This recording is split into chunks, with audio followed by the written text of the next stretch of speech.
Hi there guys, welcome back to the channel. I'm in a really weird mood right now. Really weird mood. I was, of course, if you check out my last video, my reaction video to our signing James McCarthy, I said at the end of that video that I'll be expecting to make a number of videos today regarding the signings we'll make for deadline day, because I thought that it would have been ludicrous, just this morning, to think that we'd be going into the last half an hour of the window with no signings on deadline day, and stating that there'd be no business for Palace for the rest of deadline day, but that is apparently the case. There's still about 20 minutes left of the transfer window right now, but heard the news that Roy Hodgson's confirmed that there will be no more news, or Palace have confirmed the news, there'll be no more summer business done in this window, and on top of that, Wilfried Zaha is staying at the club. He will not be sold, so this will be Will's last season for sure. There's a lot of things going in my head. I'll just rattle off the questions. I'm a bit gutted, to be honest. I want to try and sum up all my thoughts, and I'm sure a lot of you guys watching, a lot of Palace fans would agree with these as well, from from what I've seen across social media, and also what I believe in as well. First of all, Wan-Bissaka goes for 50 million. Where's that money gone? I know there's aspects of the club, we've got a large wage bill, etc. I know there's probably a cash flow problem with the owners wanting to sell the club. When you have owners who want to sell the club and want out, this is going to be very hard to get any money in from them to support the club, etc. So I think that there is some point a cash flow problem there at Palace. So I think a lot of the 50 million has gone into the wage budget and directly into the club to help fund the runnings the workings of the club, the way it's run, and most of that budget has not gone into the transfer budget for this summer window, which I think a lot of fans were hoping for, including myself, especially because I know our transfer budget was very tight anyway, even before the Wan-Bissaka deal happened. So that's one thing. Money obviously didn't go into the transfer budget. Secondly, of course, where's the replacement right back?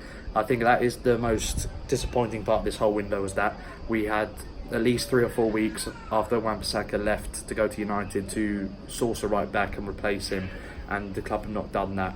Obviously, comment your thoughts below on that. Second point, Zaha, the way that whole situation being dealt with. In my opinion, I think that Zaha, as upset as I'm sure he is with, as Roy made it clear in his interview, if you haven't watched it, go and check it out. Fantastic interview with Sky, very professional as always. Roy's been brilliant in that sense. But in that interview, he said that Zaha's problem is with Parish and the board. He seems to have a real grudge with them at the moment. He's not happy with them at all for not getting a transfer sorted for him this summer window. And I can understand his frustrations for sure. He was probably promised going into the window that a move would happen. Equally, on Parish's side of the situation, I can understand why he hasn't sold Zaha, because he feels there's not been a suitable enough bid for Palace to accept. So I can see both sides there, and why there is problems from both sides regarding the Zaha transfer situation. But for me, I feel that Zaha, once the season starts, once he starts playing this season coming, I feel like a lot of those problems and those feelings towards the board will be put aside, and I think he will focus on the team and just giving his all, because this will be his farewell season effectively for Palace. It'll be the last time we see him playing in the red and blue, the last season. And I do think, as much as a lot of fans I think will say if a player wants out, then get him out, and some fans there's been discussions of whether to boo Zaha going in, because obviously the way he put in a transfer request was very poor from him and his agent. That should have been looked at. They shouldn't have done that. At the end of the day, that was very poor from them, and I don't know why he was advised to do that. But we'll obviously forgive him as the season goes on. If he starts scoring goals and stuff like that, hopefully he just puts it to one side, focuses on the football and focuses on saying thank you to the fans, and and going out with a bang. And I think that's what we're all hoping for at the end of the day. So that's the Zaha bit, and Wan-Bissaka bit covered. I'm just shocked we couldn't bring in a right back to cover Wan-Bissaka. Striker. Now, it's clear that Benteke hasn't worked. We've given him 2 or 3 chances now. Had a fantastic first season, of course. Second season, absolute nightmare. Confidence at an all-time low. Gave him another chance last season. I know he had injuries during these points, which could be a reason why Palace are still trying to be faithful to him. But for me, when Batshuayi left, we knew that we needed to replace him. That's been a problem. The last 4 seasons we've signed 2 strikers, and that's been a problem. A serious problem is our goal scoring. Last season, if we could score goals, we would have probably finished in or around 8th or 7th place, and that's no gas. Like, our defence was brilliant last season. It was got scoring up front and taking chances. That was the problem, and that should have been even a bigger eye opener for the board to say, if we get a goal scorer in with a great shout of having a good season next season, and they haven't done it. They've stuck with Benteke, and we've got Ayew and Wickham as backup, and is that enough? I don't think it is, and I feel it's criminal to know that Batshuayi will be going back to Chelsea and to not sort it out in this window. I think it's criminal. I tweeted about it. You've got to always look to strive and to continue to improve the team, even if it's just 1 or 2 signings, just to keep strengthening, baby steps, and to keep growing. If you stay stagnant for too long or backpedal, and you stay still for too long in the Premier League, you get swallowed up, you start dropping down, and you, like Stoke City, you'll see yourself get relegated.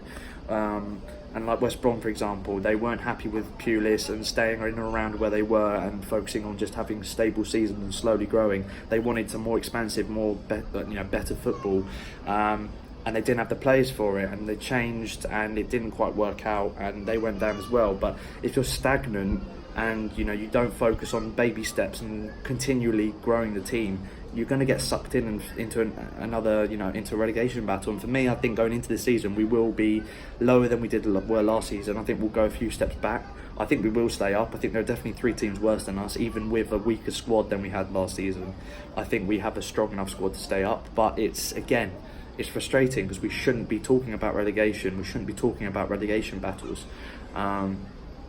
On top of it, I've got so many points I really want to get across, but it's hard to in the short amount of time that I've got.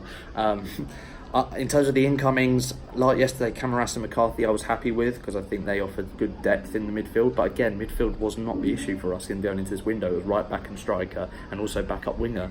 Camarasa can play out wide, but he's not a winger. Same as McMahon, he can play out wide, but he's not a winger either. I think in terms of incomings, it's been okay at best. Camarasa I'm very happy with. McCarthy I can understand as cover maybe. Ayew not overly hyped about. He works very hard with the team, but I don't see him contributing goal wise. Henderson's just a nothing signing, and Cahill I'm quite happy about, because I think that offers good depth to the centre back region, but again he's on the decline. It's questionable how good he will be over the next season or 2. For me, I'm just concerned. I'm concerned with how this has been dealt with. To just come out with an hour to go and say we're done with the summer business, and for them to be no signings on deadline day is criminal for me. And especially because you've had a full month, or even towards the end of the season, you would have hoped there would have been a structure in place. And maybe behind the scenes they've gone for players and it's not worked out. That Chalov, these players, maybe they have gone in for them. We know they bid for players and it's not worked out. But to not get anything over the line in terms of a striker and a right back, I think is criminal at the end of the day, because at the start of the window, those were the only 2 positions I think everyone cared about. Let me know you're down below, guys. Comment your thoughts down below. This is my transfer window roundup. Disappointed. I'm obviously looking forward to the season, and I'm always looking forward to going to Selhurst and supporting Palace and cheering on my team, but you just get a sense of whenever your team has a poor deadline day or just a poor transfer window, the whole fan base it feels moody right now, and understandably so. I can't criticise anyone for feeling the way they do about the situation, because I think a lot of people's complaints and the reason they're upset is completely justified. But that being said, I'm still happy for the season to start, and hopefully we get a win under our belt early. I think it'll be tricky, but against Everton, but hopefully in the first few weeks we get a win under our belt and you get the season going, and we can all put it behind us and just focus on supporting the team and doing what we do best. So thank you guys for watching. Please comment below your thoughts on the window. If you agree or disagree with any of my points, let me know. Also, it's a great chance, I was about to mention before I forget, a great chance for some youngsters in the academy to force their way in. I think that's what the board may be looking to do at striker and right back.